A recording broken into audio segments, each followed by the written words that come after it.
Shalom saudara, sebelum kita mendengarkan kebenaran firman Tuhan, kita bersatu dalam doa. Tuhan, kami menyerahkan waktu yang indah ini ke dalam tangan-Mu, pimpin setiap kami untuk memahami, untuk menerima kebenaran firman-Mu. Dalam nama Yesus kami berdoa, amin.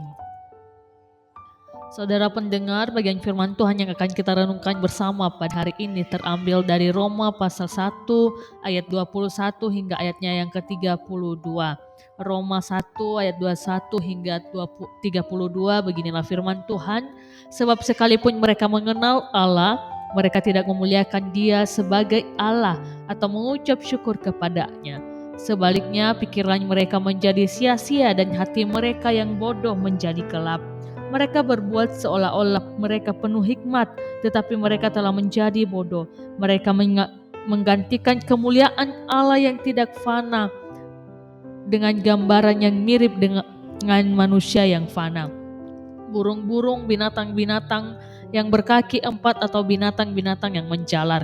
Karena itu Allah menyerahkan mereka kepada keinginan hati mereka akan kecemasan, sehingga mereka saling mencemarkan tubuh mereka, sebab mereka menggantikan kebenaran Allah dengan dusta dan memuja dan menyembah makhluk dengan melupakan penciptanya yang harus dipuji selama-lamanya. Amin. Karena itu Allah menyerahkan mereka kepada hawa nafsu yang memalukan, sebab istri-istri mereka yang menggantikan persetubuhan yang wajar dengan yang tidak wajar. Demikian juga suami-suami meninggalkan persetubuhan yang wajar dengan istri mereka dan menyala-nyala dalam birahi mereka seorang terhadap yang lain, sehingga mereka melakukan kemesuman laki-laki dengan laki-laki, dan karena itu mereka menerima dalam diri mereka balasan yang setimpal untuk kesesatan mereka. Dan karena mereka tidak merasa perlu untuk mengakui Allah, maka Allah menyerahkan mereka kepada pikiran-pikiran yang terkutuk, sehingga mereka melakukan apa yang tidak pantas, penuh dengan rupa-rupa kezaliman, kejahatan, keserakahan, dan kebusukan, penuh dengan dengki, pembunuhan, perselisihan, tipu muslihat, dan kefasikan. Mereka adalah penyumpat, pemfitnah, pembenci Allah, kurang ajar, congkak, sombong, pandai dalam kejahatan, tidak taat kepada orang tua, tidak berakal, tidak setia, tidak penyayang, tidak mengenal belas kasihan. Sebab mereka, walaupun mereka mengetahui tuntutan hukum Allah, yaitu bahwa setiap orang yang melakukan hal-hal demikian patut dihukum mati, mereka bukan saja melakukannya sendiri, tetapi mereka juga setuju dengan mereka yang melakukannya. Saudara-saudara yang terkasih, dari ayat yang kita baca ini dikatakan bahwa orang-orang yang dimaksud di sini adalah orang-orang yang kenal Allah. Orang-orang ini tahu tuntutan-tuntutan hukum Allah, tapi dengan sengaja mereka menggantikan Allah dengan ciptaan mereka. Mereka menggantikan tuntutan hukum Allah dengan ketidakbenaran, dengan dusta. Saudara-saudara, sebenarnya Allah sudah memperkenalkan diri cukup jelas melalui alam semesta dan segala isinya, sehingga dikatakan di ayat sebelumnya, yaitu ayat 20, bahwa tidak ada seorang pun yang bisa berdalih menyatakan saya tidak tahu bahwa ada Allah, bahwa saya tidak mengetahui ada hukum yang Allah nyatakan. Karena itu semua sudah jelas dinyatakan oleh Allah. Bahkan dikatakan kalau kita baca di dalam ayat-ayat berikutnya, yaitu di dalam pasal 2 berkaitan dengan hukum-hukum itu, telah Allah tetapkan di dalam setiap hati manusia. Jadi poinnya adalah orang-orang ini adalah orang-orang yang kenal Allah, orang yang tahu tuntutan hukum Allah, tapi mereka dengan sengaja menggantikan. Dengan kata lain, mereka tahu ada Allah, tapi mereka tidak mau Allah yang seperti itu. Mereka mau Allah yang sesuai dengan keinginan hati mereka, yang sesuai dengan kedagingan mereka, yang sesuai dengan pemikiran mereka. Demikian juga dengan hukum-hukum Allah. Mereka lebih senang membuat aturan sendiri yang bertentangan dengan hukum Allah, yang oleh firman Tuhan dikatakan sebagai dusta. Karena tidak cocok dengan hukum Allah ini, maka tidak heran kalau di sini dikatakan akhirnya menjadikan orang ini betul-betul menyimpang, baik dalam hubungan laki-laki dan perempuan, hubungan dengan sesama mereka tidak berhubungan sebagaimana mestinya. Mereka melakukan kemesuman, penuh rupa-rupa kelaliman dan kejahatan. Dikatakan penuh, bukan hanya sedikit atau sekedar, tapi penuh. Rupa-rupa kelaliman mereka dipenuhi dengan dusta. Mereka dipenuhi oleh aturan-aturan yang bertentangan dengan hukum Allah, sehingga mau tidak mau mereka dipenuhi oleh perilaku-perilaku yang tentu saja bertentangan dengan firman Tuhan. Saudara-saudara, mereka menggantikan Allah.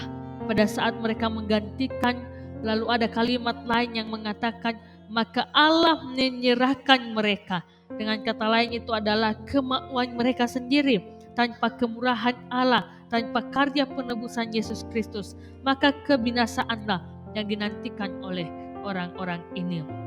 Saudara-saudara, siapakah orang-orang ini? Apakah mereka hanya orang Yunani saja? Apakah mereka hanya orang Yunani saja? Di sini dikatakan mereka adalah semua orang. Setiap manusia adalah orang yang berdosa di hadapan Allah. Setiap manusia adalah orang-orang yang mempunyai kecenderungan untuk menggantikan Allah dengan Allah yang sesuai dengan pikiran mereka, yang menggantikan firman Tuhan, hukum-hukum Tuhan sesuai dengan peraturan mereka.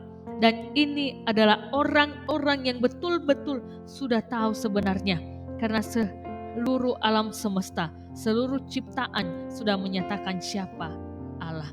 Saudara-saudara, kenapa ya banyak orang-orang ini menggantikan Allah?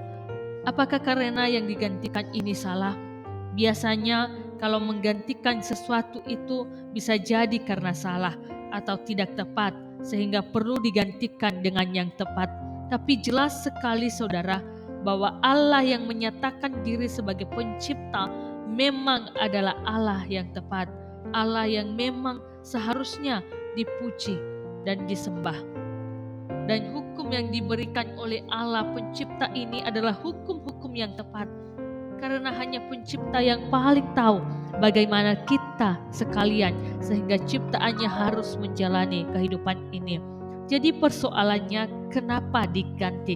Kenapa mereka menggantikan Allah yang sungguh itu dengan Allah yang mereka inginkan sendiri? Bukan karena salah, tapi karena tidak cocok dengan selera. Kita tidak suka manusia yang telah jatuh di dalam dosa. Manusia yang telah jatuh di dalam dosa tidak suka dengan apa yang diinginkan oleh Allah.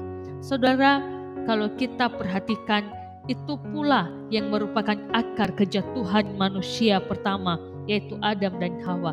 Bukan karena mereka tidak kenal Allah, mereka tahu ada Allah sebagai pencipta. Pada waktu iblis memutarbalikkan firman Tuhan, pada waktu iblis menawarkan suatu aturan main dan kehidupan yang berbeda, yang bertolak belakang dengan kehidupan yang ditawarkan Allah sang pencipta, dan menawarkan Allah yang lain sebagai ganti dari Allah pencipta, di mana Adam dan Hawa sendiri bisa menjadi Allah dan bisa mengatur sendiri bagaimana dia hidup. Persoalannya adalah bukan salah,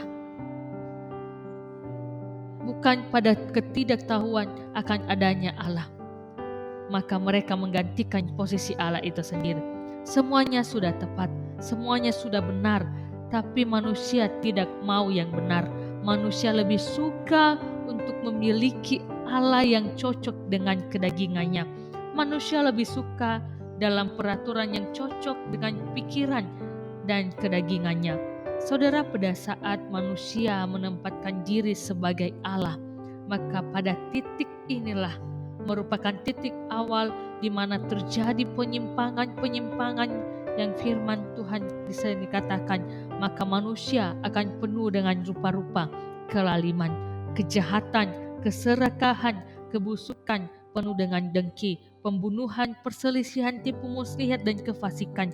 Kita bisa lihat hal itu di sekeliling kita, dan tidak usah terlalu jauh, kita bahkan bisa melihat ke dalam kehidupan diri kita sendiri, sehingga akhirnya kita ingin memiliki Allah yang sesuai selera.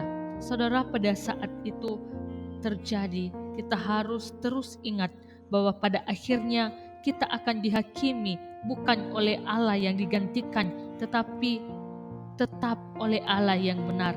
Dan kita tetap akan dihakimi bukan oleh peraturan atau hukum yang kita buat sendiri, bukan hukum yang dibuat oleh manusia. Kita akan tetap dihakimi oleh hukum yang dibuat oleh Allah yang benar itu. Saudara-saudara, mari kita mengevaluasi diri kita masing-masing. Apakah kita sudah menyembah Allah yang benar? Allah yang adalah pencipta kita, yang telah menyatakan diri melalui alam semesta dengan segala isinya. Allah yang telah menyatakan diri melalui firman-Nya di dalam Yesus Kristus.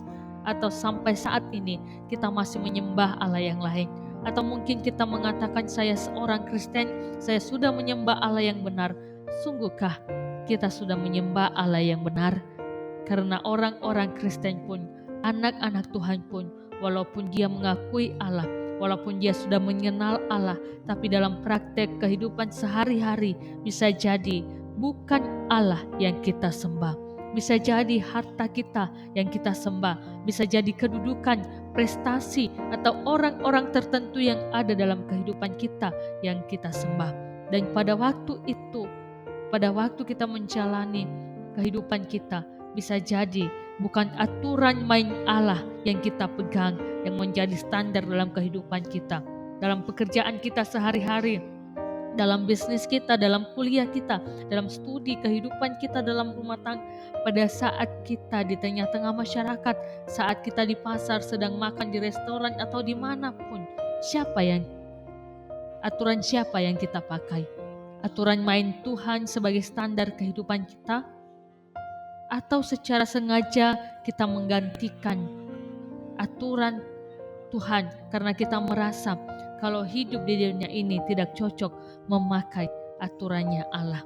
Saudara-saudara, firman Tuhan sendiri mengatakan bahwa selama kita masih hidup di dalam dunia ini, akan selalu terjadi konflik antara aturan main Tuhan dengan aturan main dunia.